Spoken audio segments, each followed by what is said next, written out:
मित्रों, मासिक धर्म प्रत्येक स्त्री को हर महीने आता ही है और मासिक धर्म के दौरान उसे अत्यधिक असहनीय पीड़ाएं झेलनी पड़ती हैं।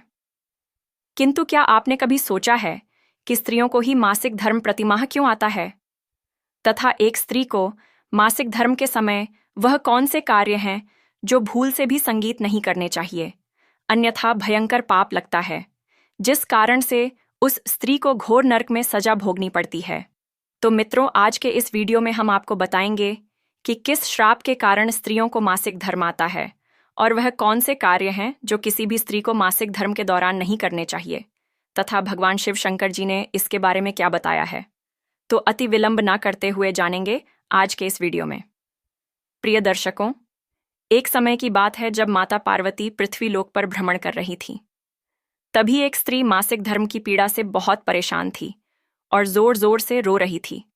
तभी माता पार्वती की नज़र उस स्त्री पर पड़ी और माता पार्वती उससे पूछने लगी कि क्या बात है सखी, तुम इतना परेशान क्यों हो? तब उस स्त्री ने कहा कि हे माते, मुझे मासिक धर्म के कारण अत्यधिक पीड़ाएं हो रही हैं जो असहनीय है और जिसे मैं आपको कैसे बताऊं। उस स्त्री की यह बात सुनकर माता पार्वती अपने मन में सोचने लगी कि हम स्त्रियों को मासिक धर्म के दौरान इतनी अधिक पीड़ाएं झेलनी पड़ती हैं। आखिर मासिक धर्म स्त्रियों को ही क्यों आता है और मासिक धर्म में स्त्री को अछूत क्यों माना जाता है? क्या हम स्त्रियां इंसान नहीं हैं? ऐसा भेदभाव केवल हम नारी जाति के साथ ही क्यों हो रहा है? मेरे मन में उठ रही इस शंका का समाधान केवल अब तो भगवान शिव ही कर सकते हैं। फिर आगे माता पार्वती अपने मन ही मन सोचती हैं। इतना सोचकर वह सीधा भगवान शिव के पास जाती हैं। तब भगवान शिव माता पार्वती से कहने लगते हैं, हे देवी, क्या बात है? आइए, आपका स्वागत है। आपका मन मुझे विचलित प्रतीत होता है। तब माता पार्वती ने कहा, हे प्रभु, आज मेरे मन में एक प्रश्न उठ रहा है और मैं चाहती हूं कि आप मेरे प्रश्न का उत्तर देकर मुझे संतुष्ट करने का प्रयास करें। भगवान शिव ने कहा, हे देवी, आपके मन में जो भी प्रश्न या शंका है, आप बस मुझे बताओ। मैं तुम्हारे प्रश्न का उत्तर देकर तुम्हें संतुष्ट करने का प्रयास करूंगा। माता पार्वती ने कहा, प्रभु, मेरा प्रश्न यह है कि स्त्रियों को ही प्रतिमाह मासिक धर्म क्यों आता है तथा उन्हें ही इतनी असहनीय पीड़ाएं क्यों झेलनी पड़ती हैं? और क्या सच में मासिक धर्म के दौरान स्त्री अछूत हो जाती है?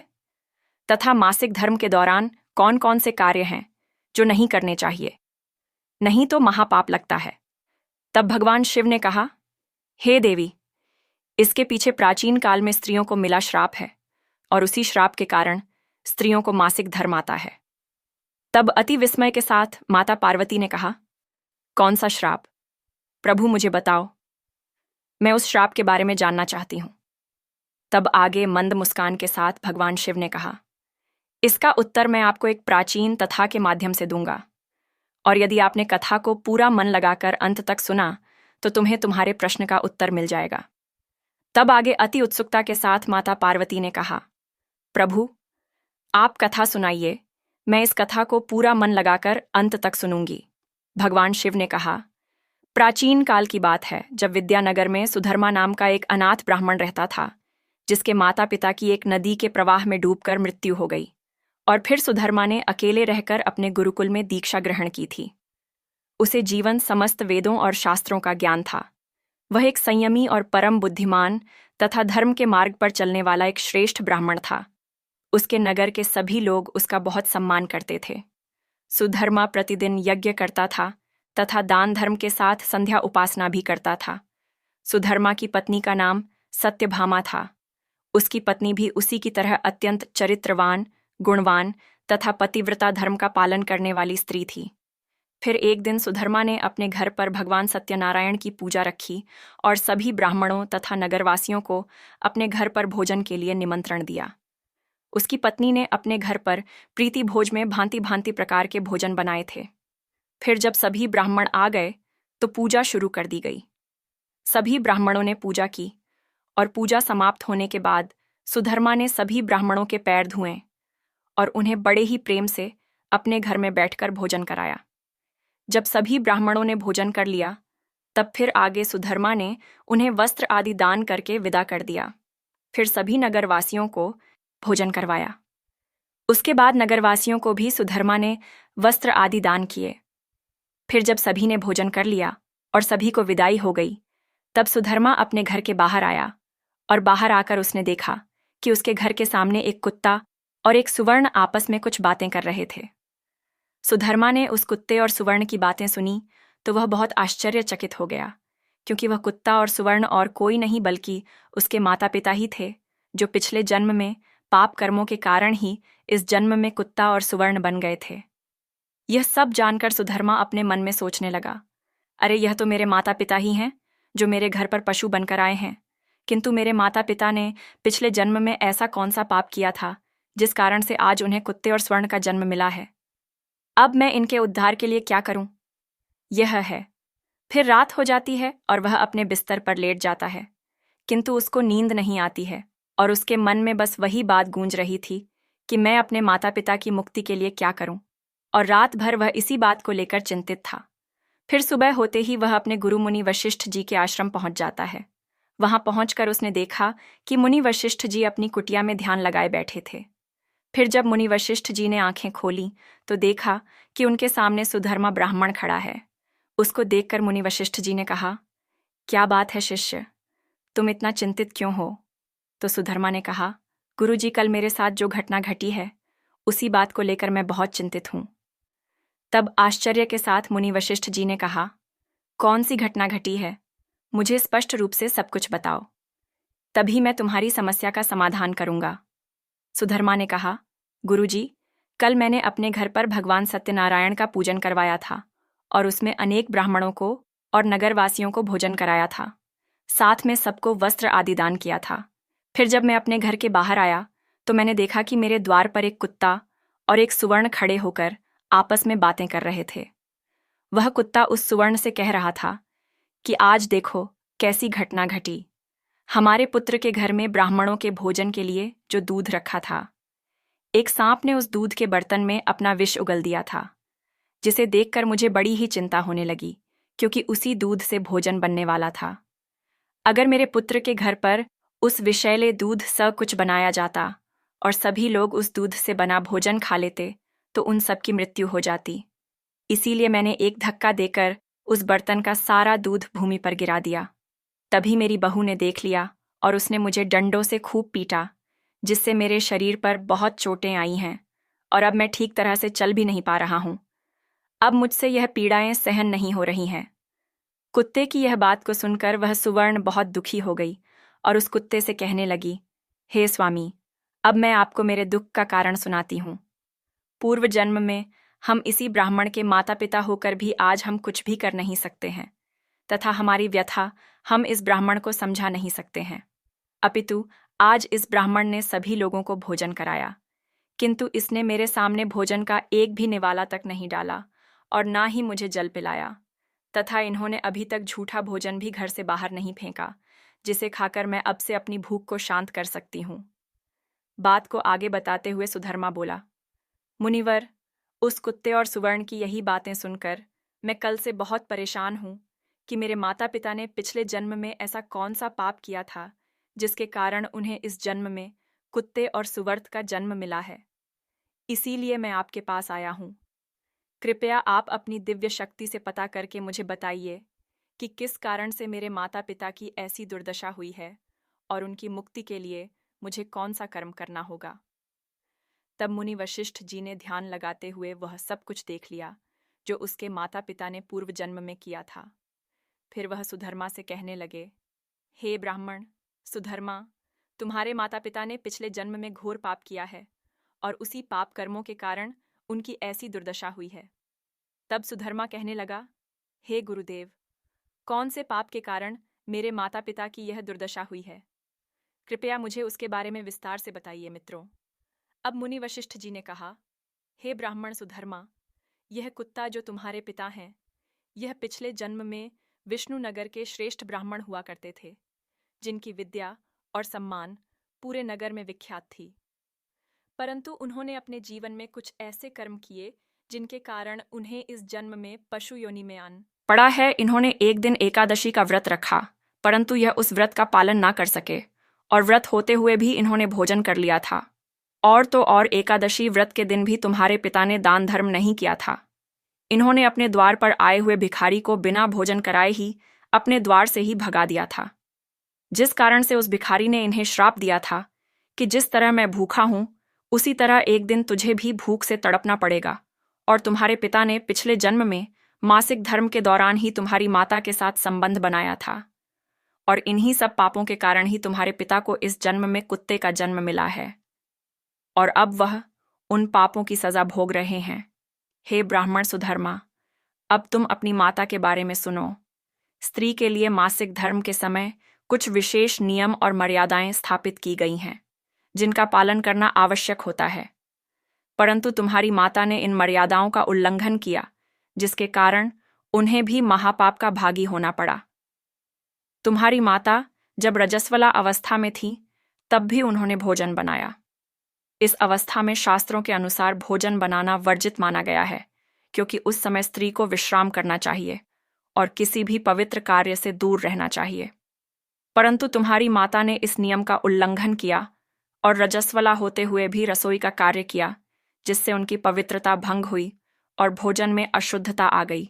यह पहला कारण है जिसके कारण उन्हें पाप का दोष लगा। इसके अलावा इस अवस्था में भी उन्होंने भगवान की पूजा की। उन्होंने रजस्वला अवस्था में भी तुलसी को जल चढ़ाया, जो कि धर्म और शास्त्रों की दृष्टि में अनुचित माना जाता है। इसी कारण से उन्हें महापाप लगा था। इसी बीच मासिक धर्म में होते हुए भी तुम्हारे पिता के साथ शारीरिक संबंध भी बनाए थे। ऐसा उन्होंने कई बार किया, जिसके कारण तुम्हारे माता और पिता की अकाल मृत्यु हो गई थी, और उसी पाप के कारण उन्हें इस जन्म में सुवर्ण का जन्म मिला है, क्योंकि मासिक धर्म के दौरान स्त्री 3 से 4 दिनों के लिए अपवित्र हो जाती है। इसीलिए मासिक धर्म के दौरान स्त्री को पूजा पाठ नहीं करना चाहिए, ना ही सत्संग करना चाहिए। प्रत्येक स्त्री को इन 3 से 4 दिनों में अपने बाल भी नहीं धोने चाहिए, इससे उसके पति की आयु कम होती है। मासिक धर्म के दौरान पेड़ पौधों को स्पर्श नहीं करना चाहिए, और सबसे महत्वपूर्ण बात यह है कि मासिक धर्म के दौरान किसी भी स्त्री को अपने पति के साथ संबंध नहीं बनाना चाहिए, क्योंकि ऐसा करने से महापाप लगता है। मासिक धर्म के दौरान स्त्री 3 से 5 दिनों के लिए अपवित्र हो जाती है, और 5वें दिन वह स्नान करके पवित्र हो जाती है। 6वें दिन स्नान करने के पश्चात रजस्वला स्त्री को अपने पति का मुख देखना चाहिए, तथा अन्य किसी भी पुरुष का मुख नहीं देखना चाहिए। यदि पति समीप ना हो तो सूर्य देव के दर्शन करने चाहिए। गुरु वशिष्ठ सुधर्मा से कहते हैं, हे ब्राह्मण श्रेष्ठ, इसी पाप के कारण तुम्हारे पिता को कुत्ते और तुम्हारी माता को सुवर्ण का जन्म मिला है। मुनि वशिष्ठ जी की यह बात सुनकर सुधर्मा ने कहा, हे गुरुदेव, आपने यह तो बता दिया कि मेरे माता पिता को किस पाप के कारण कुत्ते और स्वर्ण का जन्म मिला है, किंतु आपने यह नहीं बताया कि अब मैं अपने माता पिता की मुक्ति के लिए क्या करूं। तो गुरु वशिष्ठ जी ने कहा, हे ब्राह्मण सुधर्मा, तुम किसी भी अमावस्या के दिन अपने माता पिता की मुक्ति के लिए श्राद्ध तथा तर्पण करो और दान धर्म करो, गाय की सेवा करो और गौ माता को भोग लगाओ, तथा अपने माता पिता की मुक्ति के लिए भगवान से प्रार्थना करो। फिर सुधर्मा अपने घर जाता है और अमावस्या रात्रि को श्राद्ध करता है, और इस तरह उसके माता पिता को मुक्ति मिलती है। मित्रों, कथा को आगे बताते हुए भगवान शिव माता पार्वती से कहते हैं, हे देवी, अब तो आपको पता चल गया होगा कि स्त्रियों को मासिक धर्म में कौन से कार्य नहीं करने चाहिए। अब मैं आपको यह भी बताता हूँ कि स्त्रियों को मासिक धर्म क्यों आता है, और मासिक धर्म के दौरान उन्हें इतनी पीड़ाएं क्यों झेलनी पड़ती हैं। तो सुनो। सतयुग में कालकेय नाम का एक प्रसिद्ध दानव हुआ था। दानव होने के कारण उसका स्वभाव भी दानवी प्रवृत्ति का था, और वह हमेशा युद्ध करने के लिए तत्पर रहता था। फिर एक दिन सभी दानव कालकेय दान के साथ मिलकर स्वर्गलोक पर अधिपत्य करने के लिए आक्रमण कर देते हैं। उन असुरों के पास भयंकर शक्तिशाली अस्त्र और खंजर थे। यह सब देखकर स्वर्गलोक के सभी देवता भयभीत हो जाते हैं, और वह तुरंत ब्रह्मा जी के पास पहुंच जाते हैं। सभी देवताओं को एक साथ देखकर ब्रह्मा जी ने कहा, क्या बात है, आप सभी इतना घबराए हुए क्यों हो, और एक साथ मेरे पास क्यों आए हो? स्वर्गलोक में सब ठीक तो है ना? तो देवताओं ने कहा, नहीं ब्रह्मदेव, स्वर्गलोक में कुछ ठीक नहीं है। स्वर्गलोक पर अधिपत्य करने के लिए असुरों ने आक्रमण कर दिया है, इसीलिए हम सभी आपके पास मदद मांगने के लिए आए हैं, क्योंकि असुरों के पास अस्त्र शस्त्र हैं और हमारे पास अस्त्र शस्त्र भी नहीं है। तो ब्रह्मा जी ने कहा, तुम सभी देवता इसी क्षण महर्षि दधीच जी के पास चले जाओ। वे तुम्हें अपनी शरीर की हड्डियों से तुम्हें अस्त्र शस्त्र प्रदान करेंगे और तुम उन्हीं अस्त्रों का प्रयोग करके असुरों का वध कर सकोगे। फिर सभी देवता महर्षि दधीच के आश्रम पर जाते हैं और वे सभी उनसे प्रार्थना करते हुए कहते हैं, हे दधीच महर्षि, स्वर्ग लोक पर असुरों ने आक्रमण कर दिया है और हमारे पास उनसे लड़ने के लिए अस्त्र शस्त्र नहीं है। इसीलिए हम आपसे मदद मांगने आए हैं। कृपया करके आप हमें अस्त्र शस्त्र प्रदान करें। देवताओं की यह बात सुनकर महर्षि दधीच उन्हें अस्त्र शस्त्र दे देते हैं। फिर सभी देवता अस्त्र शस्त्र लेकर स्वर्गलोक जाते हैं और उन असुरों से युद्ध करने लगे हैं। युद्ध में इंद्रदेव भी थे, जो असुरों को पराजित कर रहे थे, और इस प्रकार से दैत्यों और देवताओं के बीच आकाश मार्ग में भीषण युद्ध चलता है। फिर देवराज इंद्र और असुर कालकेय आमने सामने आ जाते हैं। दोनों के बीच भीषण युद्ध होता है और देवराज इंद्र अपने वज्र का प्रहार करके कालकेय को मार डालते हैं, किंतु उसके शरीर में एक ब्रह्म हत्या वास करती थी, जिससे इंद्रदेव को ब्रह्म हत्या का पाप लगता है। इसीलिए देवराज इंद्र ब्रह्मदेव के पास जाते हैं और उनसे ब्रह्म हत्या से छुटकारा पाने का उपाय पूछते हैं। तो ब्रह्मा जी ने कहा, हे इंद्रदेव, ब्रह्म हत्या के इस महापाप से बचने का एक ही उपाय है कि आप इस ब्रह्म हत्या को 4 भागों में दान कर दो, जिससे तुम इस पाप से पूरी तरह से बच जाओगे। तब इंद्रदेव ने कहा, ठीक है।